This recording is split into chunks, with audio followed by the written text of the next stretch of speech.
We're going to go now to Hayden Ludwig, investigative researcher at the Capital Research Center, who's been doing this incredible investigation of Arabella Advisors, which is a front group that has been pushing, among other things, federally funding abortion. These are some of the biggest, most powerful left-wing lobbyists on earth. And the Capital Research Center, which is a great supporter of Breitbart, they figured it out. They figured out who's behind it. Hayden, great to have you back on the show. Tell us about the latest article that appeared at Breitbart.com yesterday about how Arabella is pushing federally funding abortions. Good to be back with you, Alex. Yeah, so what we're talking about right now, to kind of refresh listeners, we're dealing with a for-profit consulting company. It's important to note because as a private company, they don't have to detail things like their finances, who's on their internal board, things like that. But they do run a series of 4 huge nonprofits that collectively spent about $500 million in 2017. So this is a huge operation. We're looking today at just one small arm of that, but an effective arm nonetheless. So Arabella runs its abortion activism through one of its smaller and newer nonprofits, a group called the Hopewell Fund. Got to take a little look at what the Hopewell Fund is, where it comes from. It started around 2015 with startup capital, about $8 million from the Susan Thompson Buffett Foundation.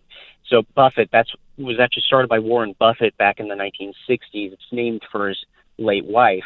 It's important to note the Buffett Foundation was created actually to support pro-abortion and population control schemes. Remember, this is the 1960s, this group. The funder was created. This is pre-Roe v. Wade. So they knew what they wanted. They wanted Roe v. Wade passed by the Supreme Court.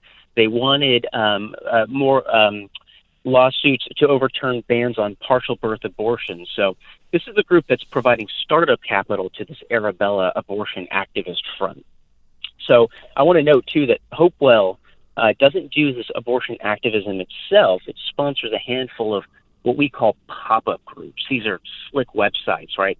As I've said before, they're designed to look like nonprofits, but reality says they're actually just located in the same office as Arabella Advisors, right? They exist to make you think that they're a full-fledged nonprofit activist group, when in reality, they're just a shiny front for a $500 million machine. And that's not surprising. And did you give a reaction, by the way, Hayden, to the president's comments on abortion, how every life is sacred? Because I know that we had Scott Walter on, and he's big into this as well. Who I've known Scott for years. He's a big advocate for Christian causes, and it's pretty refreshing to hear a president speak that plainly about a nascent human life.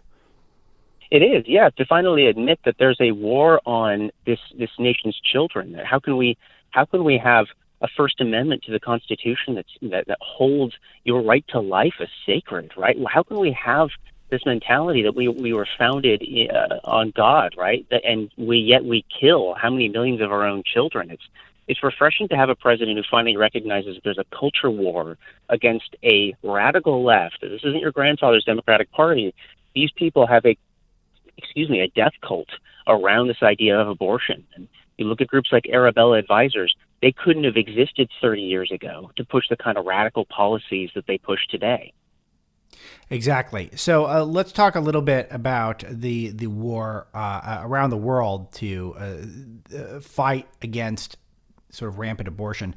And there's a lot of discussion here in the United States now. All of a sudden it's getting mainstream population control, which is basically we pay for abortions around the world.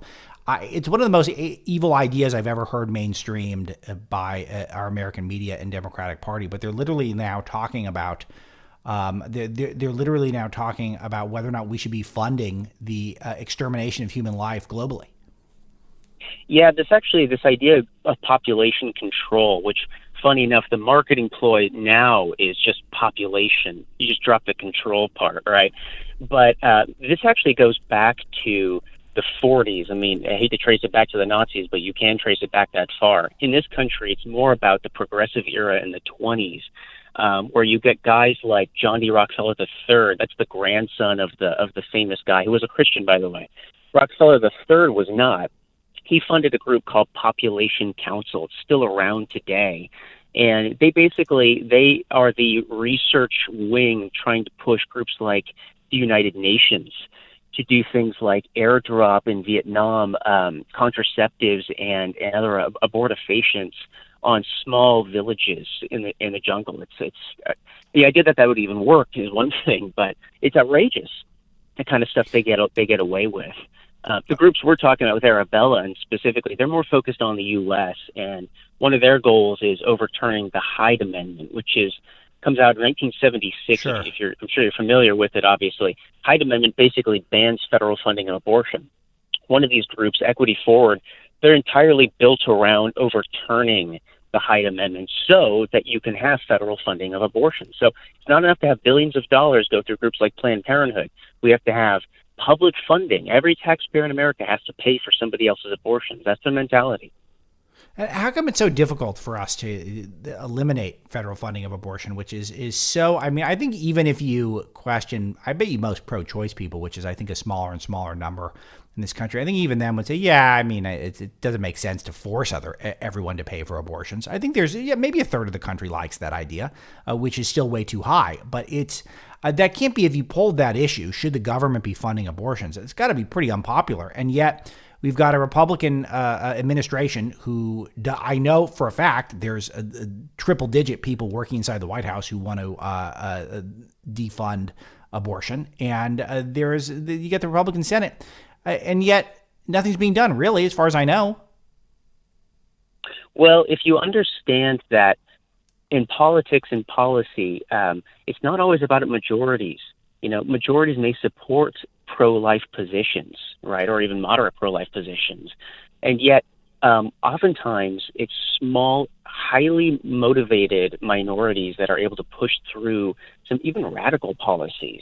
I mean, you look at the groups right now who are out protesting. We actually ran into one of these Arabella groups outside the Supreme Court back in May, right Sure. after Alabama was pushing its hard ban on abortion, right? And we ran into one of these groups, right? And guess who was protesting right alongside them? It was the Socialist Workers Party. Well, do you think that they're the same cause for a reason? I think so. I think it's because they recognize if they lose on such a massive issue for the left, like abortion, even if it seems like a bizarre one to build everything on, if they lose on that, think how much they lose on everything else. Suddenly, if the government can't control the very lives of its citizens, can it tell them what to eat or drink or what car they can drive, what the Green New Deal wants to control? Probably not. Or they'll have a much harder time convincing you to do so. So I think they look at this as one of their sacred cows that they cannot afford to lose an inch on abortion. And it's why you have highly paid professional activists out in the streets waving pre-printed glossy signs saying abortion is a human right. Well, that's not what they were saying 45 years ago when Roe v. Wade was in the works, right? They weren't saying it was a human right. They were saying that this is a regrettable necessity that we hope should be rare. Well, you can't hope it to be rare and make it a human right at the same time. Those two things are not compatible with one another. So Hayden Ludwig, last question for today. Again, an investigative researcher at the Capital Research Center, which is a great supporter of Breitbart. It's got a very important article on Arabella Advisors, how they're a front group behind pushing for federally funded abortions. Oh, so what are they doing? What is afoot? What are they specifically pushing? Any specific pieces of legislation we should know about? And is there anything that should really hit your tripwire? Yeah, the biggest one that fortunately did not pass, but I would watch it to come back, was a thing called the Each Woman Act. It was pushed by California Democrat Barbara Lee, and it would have required Medicare and Medicaid to provide abortion funding.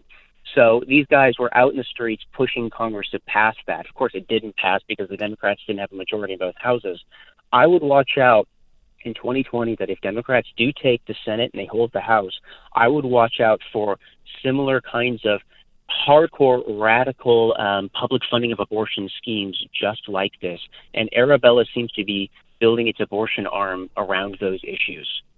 Hayden, great stuff. We'll talk to you soon. Sounds good. Thank you. We'll be right back.